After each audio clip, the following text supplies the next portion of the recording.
Oh, hey, I need to heal one of my number.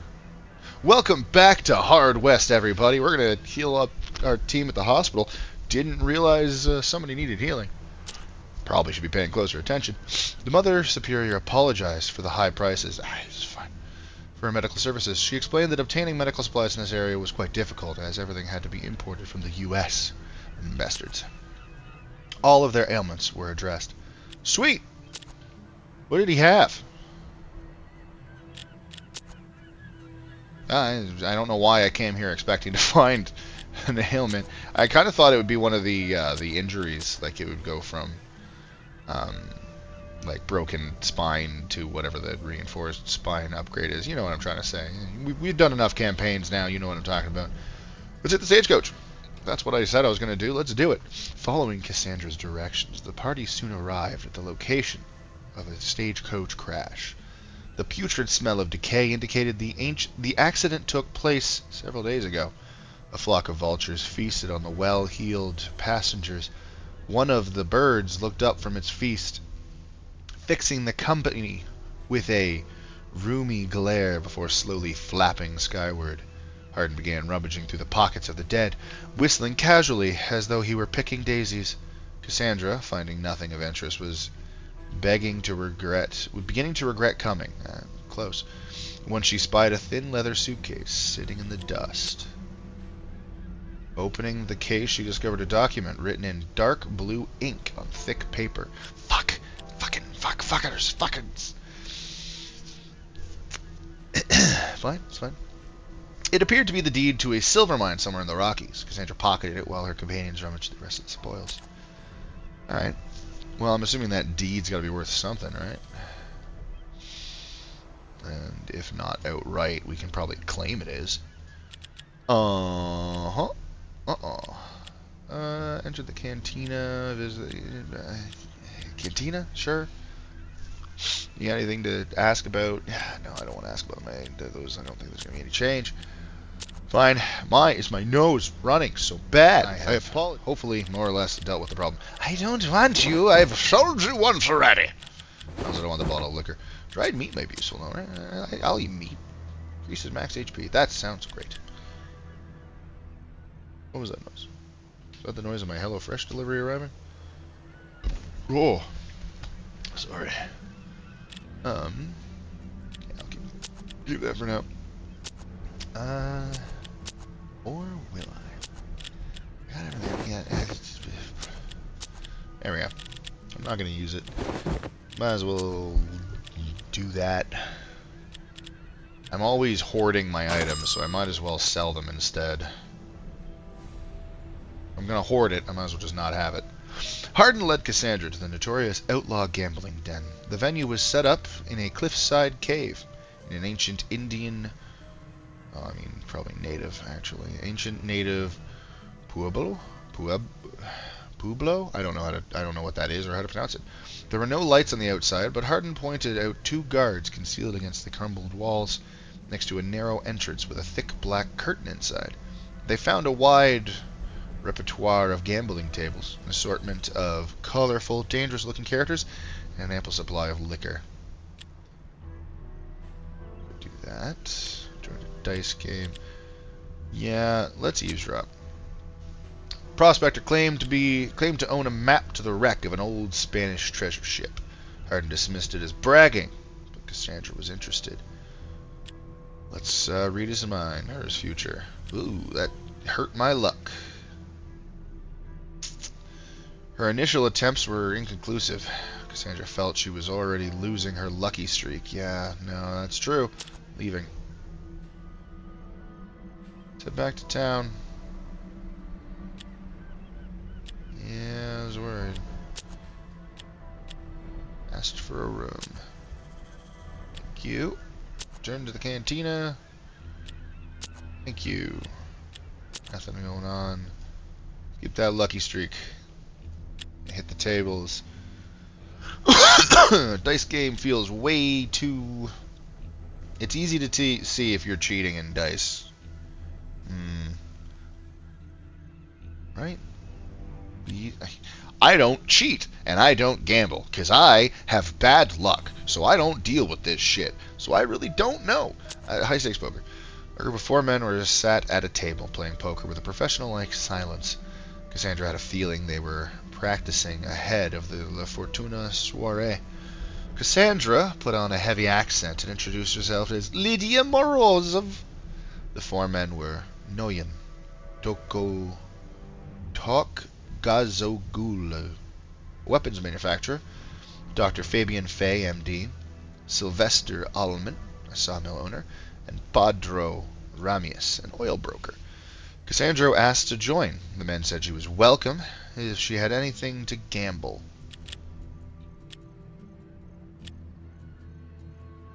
Joked about the pricelessness of the company. I mean, 3... It's not... I think it's supposed to be the X, but it's way too far down. The deed. Cassandra's contribution was accepted with contented murmurs. They dealt her in.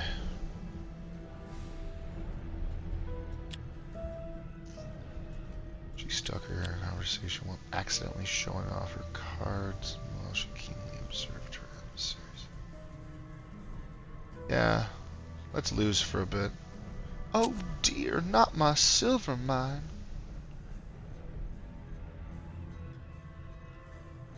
Yep, perfect.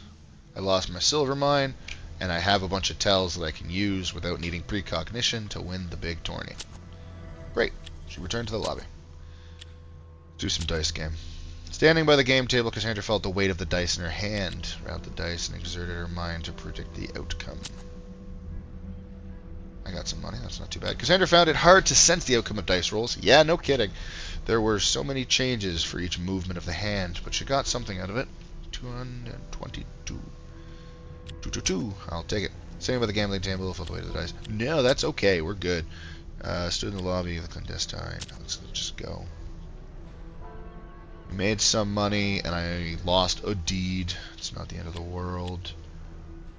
Cantina. Let's rent that room again. Thank you. How am I doing? Sweet. I haven't really been doing anything. Excellent. As hoped. I have unfortunately blocked my time again. I don't know where I'm at.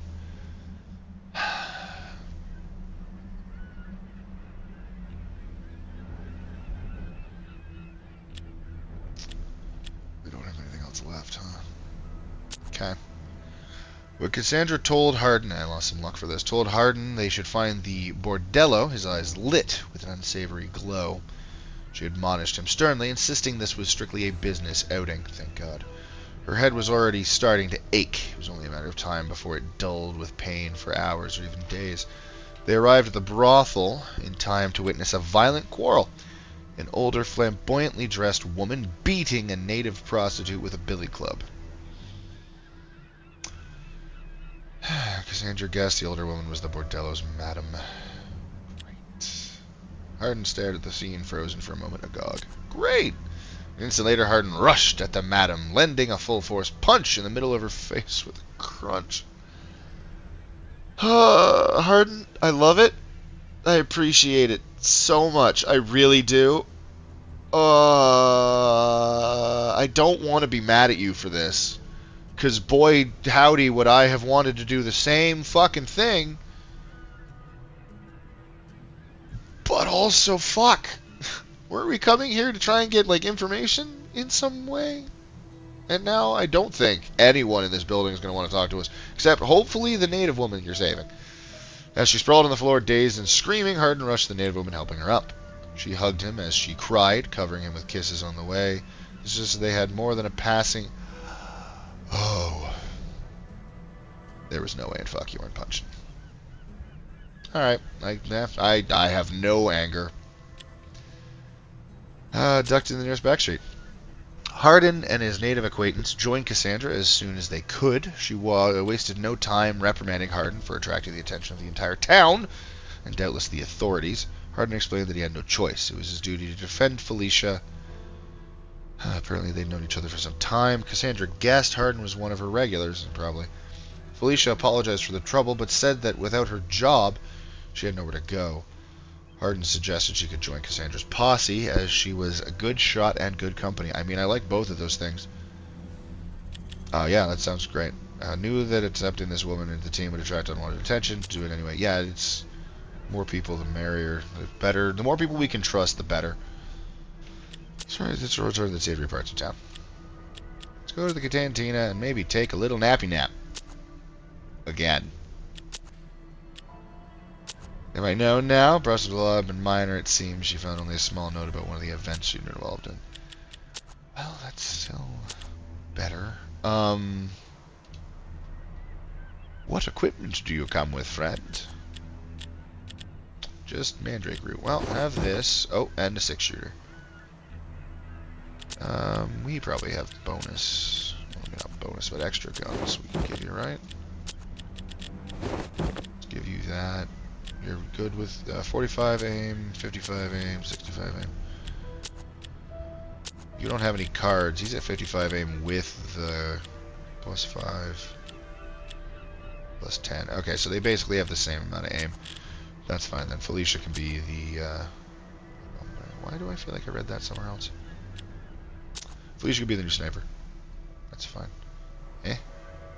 And is there nowhere else? Nothing new to... Okay, well, back to the gambling den, I guess. Fuck. Okay. Probed what the man's future held. Yep, I'm going to lose my lucky streak. That's fine. Went on. Saw the man suffer a violent death. It thoroughly distressed her, but she obtained no useful information. Push! As the searing pain pierced her brain, she saw the prospector lying dead in an old shipwreck surrounded by piles of gold. As the vision faded, she managed to recognize a landmark that pinpointed 3 possible locations for the wreck. She came back to reality and nearly collapsed from exhaustion.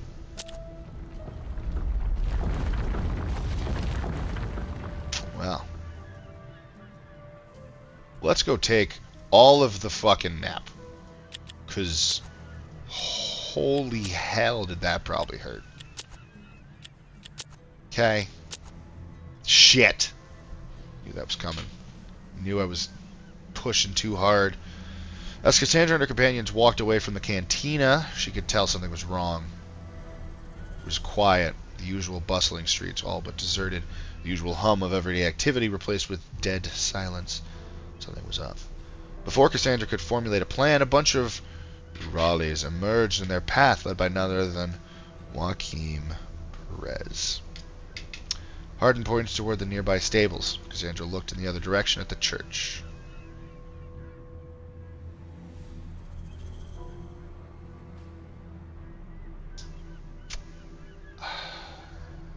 Church is a box.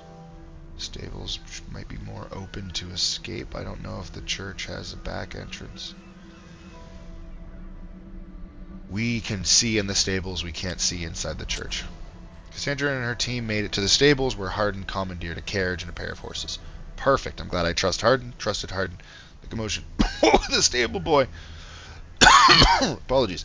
Who had been napping in the corner. When he raised a clamor, Hardin put him down with a single shot between the eyes. Cassandra cursed under her breath. A dead teenage body would certainly attract the attention of the authorities. I mean, he just also didn't need to be killed.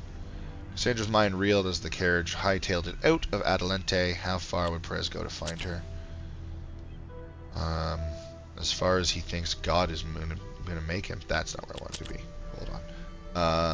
I thought... Okay, there's 3. Moldy, lonesome, derelict. Let's go... Well, I mean, might as well start at one end and work our way down, right? On its side in the shallows, the shipwreck looked like a beached whale. When Cassandra's team headed inside, they found it filled with dead bodies of its crew and passengers. The air was heavy with the stench of dead. Cassandra knew the dangers decomposing bodies presented. Decided to search the cargo hold. The cargo hold was filled with dark, scintillating rocks. Scintillating? Yeah. Felicia became agitated, saying it was pitchblende, the nausea-inducing, vitality-draining the natives called curse rock. She ran out, shouting for the others to do the same. Hardin shouted after Felicia that she was a superstitious coward.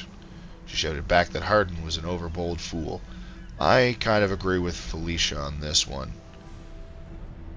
Like, those don't sound like... That sounds like there's probably actually something wrong with this rock. Like, it may sound like superstition, but all magic is just science we don't understand yet. This sounds like just science we don't understand yet. I'm not trusting those rocks. Yeah, let's leave the ship. Fuck that. Both of you shut up. I agree with Felicia. On the sharp rocks of the bay sat the decomposing wreck of a caravel, almost entirely disintegrated. They could barely make out the name on the ship. Louis... so many things. I know that that's 37? I don't know what the L is, though. So Louis something 37. Cassandra doubted it would yield much. Fuck it. Well, I got $100, and Andrew Harden has a numb leg. As he descended into the wreck, Harden stepped on a sea urchin. Oh. And had to be helped limping onto the shore. That'll do it. That explains it. A closer inspection of the wreckage yielded an ivory comb and some golden teeth, worth 100 pesos or so. I don't understand how things are worth. They feel like those should be worth more. My understanding of money is bad. Harden suggested there might be more valuables at the bottom of the bay, but that obtaining them would mean contending with more dangerous sea fauna.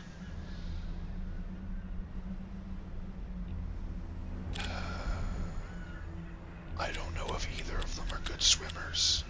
Like, this feels like a, hey, we should ask them if they can, not, you, swim for me. I can't do it. Just do it. And then they die. So instead, let's get the fuck out of here. We know we're looking for a guy inside of a boat filled with money. That's not going to be at the bottom of the water. The ancient wreck of a Spanish galleon sat in a small cove and looked harmless enough. The name of the bow read Amia Calvo. The air smelled of dried seaweed and mold. Sorry about that. Dropped my pen that I am holding because I fidget. Motion to granted. Yeah, inside we go. Sorry, one of my screens just freaked out. Descending into the cargo hold, the team found crates filled with valuables and expensive materials. Much of the treasure had decayed with time. However, a good portion of the silver and gold objects could be salvaged with a significant amount of work. Cassandra decided they needed the money. That we do. As the salvage continued, Harden became wary. He told Cassandra that the longer they stayed here, the better chance someone would arrive, perhaps to lay in wait and attack them once they retrieved all of the treasure. He suggested retreating with what they had now, rather than hope they could get away with everything. I don't know how much we have now, though. And we need like 10,000. But I do agree with Harden. Listening to Harden has frequently been right. So I won't! Oh, I'm affected by a gunshot wound. Ah! The attack came at dawn. Cassandra and her companions fought valiantly, but the bandits still managed to injure some of the party. Cassandra at least was hit in the arm. The wound bled prodigiously. Worse still, the shot could be heard for miles. Cassandra cursed at the thought that the authorities might become alarmed. Despite the injury, however, the team recovered all the loot on the ship. Totaled several thousand pesos at least. Now that Cassandra had the necessary 25,000 pesos, that I do. She was ready to conquer La Fortuna's grand tournament.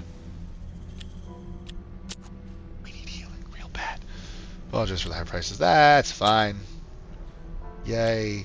I no longer have a gunshot wound, and he now has a fully functioning leg.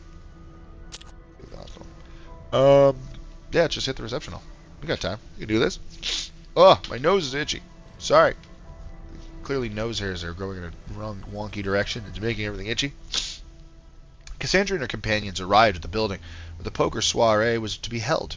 The imposing building was made entirely out of a cast iron and glass, a feat unparalleled in Mexico. They had some time to kill before the game started. One of the floor inside with the other players while she waited for the tournament to begin. Yep. The room was filled with players from all corners of the land, tense with anticipation of the conflict to come.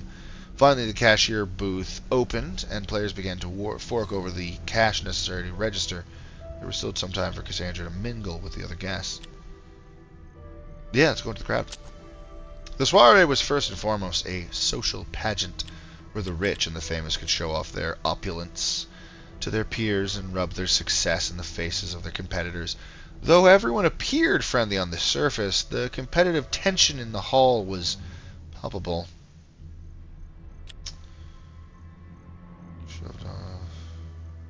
I'm not gonna fuck with someone's drink. Oh, I do have the thing, though. I could make someone really have to shit themselves. Eavesdrop. A corpulent, sweaty man in a tall hat was arguing with his wife. She said he would again lose their fortune. All the while, he assured her that he had been working on his gambling skills. This seems to enrage her further, and she launched into a tally of his various tells, while he denied all.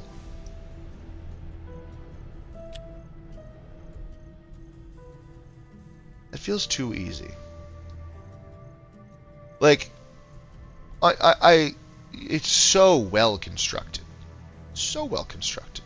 It's very plausible that this is happening. But you know what else it is? If you're inside of a really high-stakes poker game, it's a real good idea to have your wife in on it and have her be like, hey, can you come in and talk about how shitty I am at gambling and list off a bunch of fake tells that I can fake when I'm bluffing? That sounds like a real good thing to do if you're good at gambling. Like, I have nothing to go on here other than maybe he's a good actor and maybe his wife is an even better one. Or face value. Taking note of everything. One of Cassandra's competitors left his drink unattended. Cassandra caught a glimpse of a middle-aged gentleman gazing at her with a cryptic smile. What you got? She heard the man's gaze and smiled back. A few minutes later, the man approached her, presenting himself as Jim Vaughn. He commended her on her competitive attitude, alluding to her underhanded activities in the receptive hall. All I did was listen. Seeing her frown, he laughed and assured her he would not expose her. He said Cassandra reminded him of his younger self. He was looking forward to testing his skills against hers in the upcoming game. Alright. Enjoy the evening. Fuck it. Cassandra thought back to the bottle of laxative she'd obtained earlier. While crude and unfair, it would most certainly eliminate a player from the game before it even started. Bye-bye, buddy. Returned to his drink and drowning it in a single swallow. His smile lasted a while, but ultimately faded to a terrified grimace. He excused himself and rushed away at a sprint. Oops! I guess I'll join now. Cassandra has just submitted her 25,000 pesos when a slender Hispanic man in an impeccable tall coat and top hat approached her with a grin. Cassandra guessed this must be Ricardo La Fortuna. As if reading her mind, he bowed and placed a gallant kiss on her gloved hand. La Fortuna presented himself and asked for Cassandra's name. Russian alias, Lydia Morozov. La Fortuna bowed lower still and wished Lydia good luck in the upcoming game. She curtsied before proceeding to the gaming table. Alright. This time we play for real. The first round of the game had 20 contestants divided among 4 tables. Among them was Jim Vaughn. Cassandra realized her table only had 4 players. One must have been missing. She also noted that she had been placed with the corpulent man whom she had seen arguing with his wife earlier. She was seated and the rules were explained. The 2 winners from each table would meet for the second round, which would determine the grand champion of the gala, and the owner of a rare piece of jewelry being staked by La Fortuna himself. Chips were distributed, and the cards were dealt, and the game started. Well, initially the game was casual and easy. Cassandra singled out 2 candidates for elimination and daftly defeated them using her acute gambling skills. Only one man was left at her table, and she knew his tells, having overheard his argument with his wife. Read him like an open book. What luck. Wasn't an act. The courtier congratulated Cassandra, telling her he'd transfer her chips to the main table for the final round. There was an hour break between rounds 1 and 2. I wonder if I had held on to the laxative, if I could have used it now. The tournament was in full swing. The losing tears were dried by cheerful senoritas and gallons of alcohol, while the winners gloated, prayed, and luxuried luxuriated in the lobby, Cassandra looked around, sizing up her competition.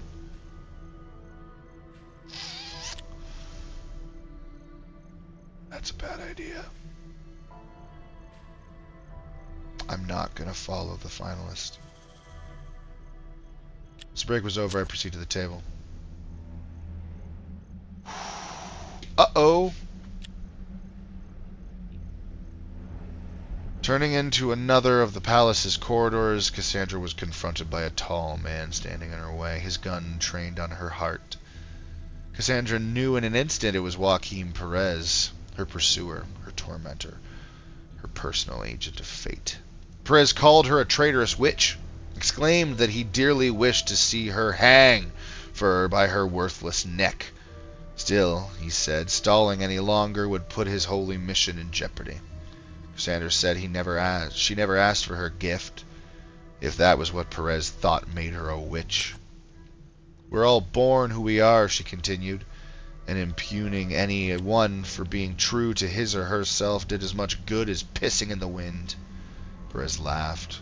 Cassandra's crimes clearly showed her soul was evil, corrupted by Satan. A virtuous woman would not go around cheating people, telling lies, stealing property, and butchering the innocent. I mean, I'll give you butchering the innocent, but the rest of them is completely no. The Inquisitor had seen through her deceptions and justly ordered she be punished for her wicked deeds. Cassandra replied that either the Inquisitor was as guilty as she was, or she was a saint. Perez blinked with surprise. It seemed Cassandra's words had unexpected.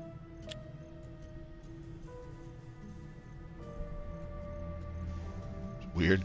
Then he convulsed involuntarily, shedding sparks and white cracks of lightning before falling to the ground unconscious. What? A trio of neatly clad gentlemen, led by Andrew Harden, emerged from the shadows. One of them was holding some sort of electric device that was emitting a waft of smoke. Harden said they were the Protector's men. They had been hunting for Perez ever since the fiasco at Ilsa Cholokian. The men tipped their hats to Cassandra, then carried the limp body away. Back to the game.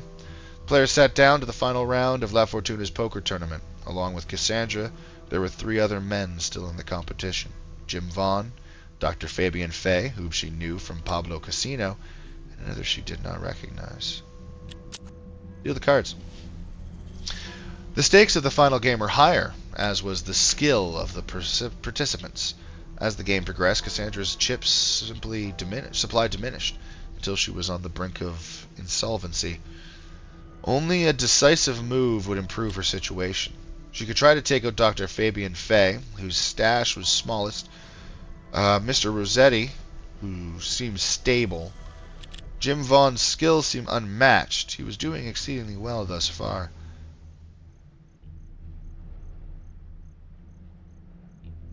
See, I can take out the easiest target, but if I leave him for last... Yeah, I'd say leave him for last because I know what I can do for him. Like, I'm confident against Faye, so let's not take him out early. Vaughn, I'm not confident against, but there's camaraderie there.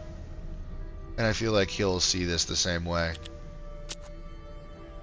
Rossetti seemed apathetic. At least while he was playing. It was impossible to tell whether this was due to his skill as a poker player or was a standard facet of his demeanor. Cassandra found him hard to read.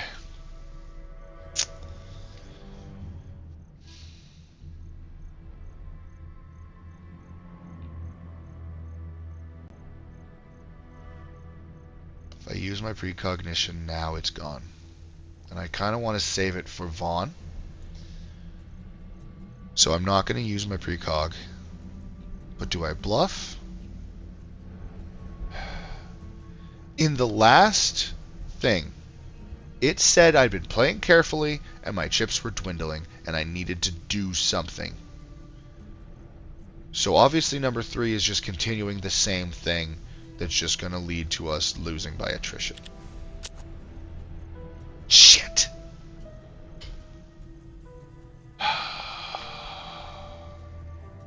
Fuck!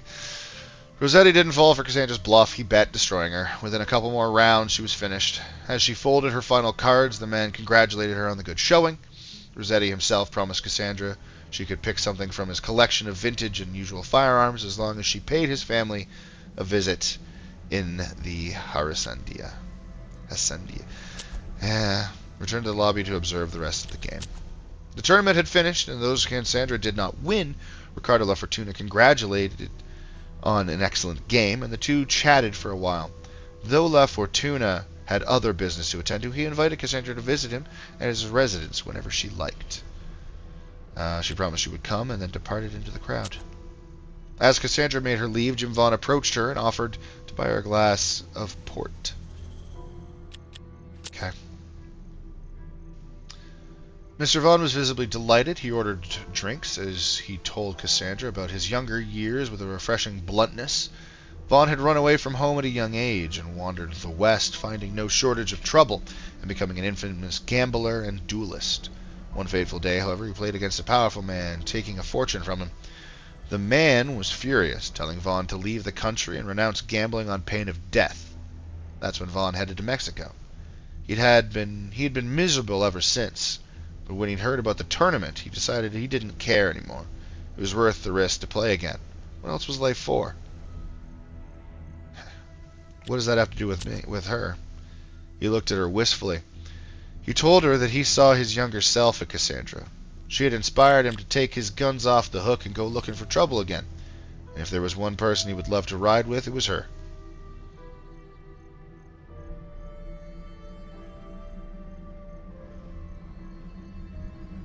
So I have to keep the numbers low, eh?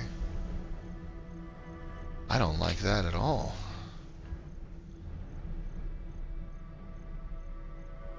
I don't like any of these options. Because I want to bring Jim with me. I don't want to get rid of Felicia. I feel like Felicia and Hardin should be together. But at the same time, like, Paco saved us.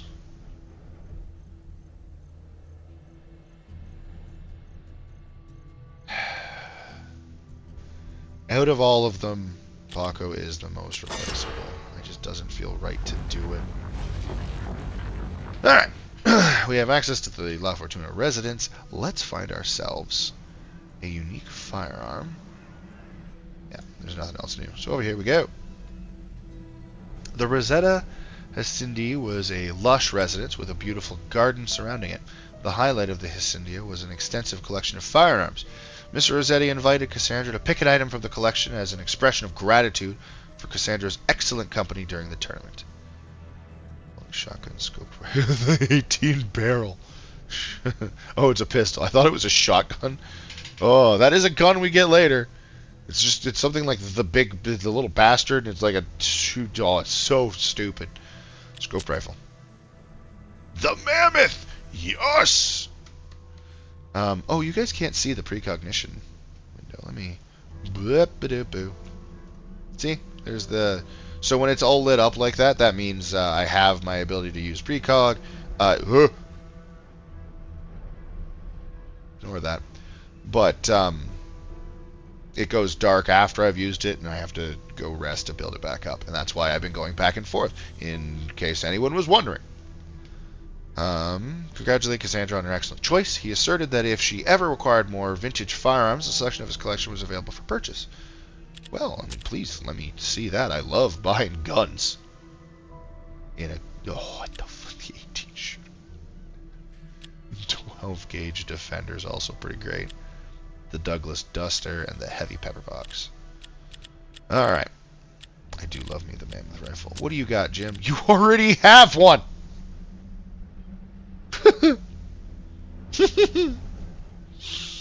That's just funny. That's not a problem. It's just funny. We're also going to keep the quarter pounder because that's great. You're going to get the new gun. Nail bomb is also going to go to one of you. Mandrake root. No, I might actually give that to someone. Need that though. That's good. 18 shooter. 12 gauge. You're going to have a mammoth gun. You need something longer range, I guess. I don't have that. So that looks fun. I'm going to carry that around. Get rid of that. Any other drugs that I just want to get rid of?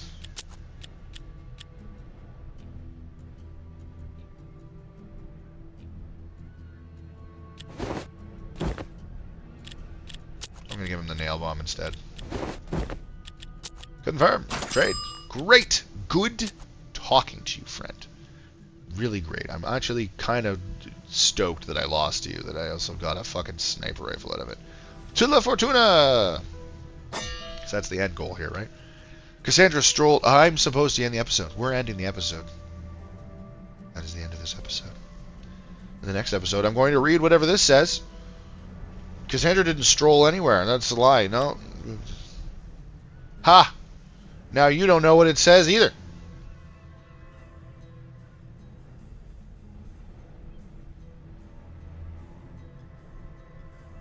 I don't know what I'm doing.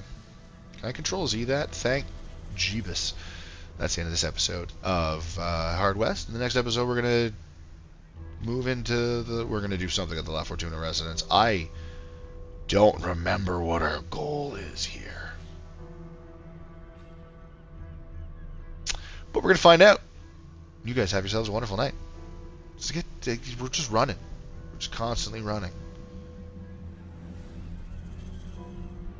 So, I don't know.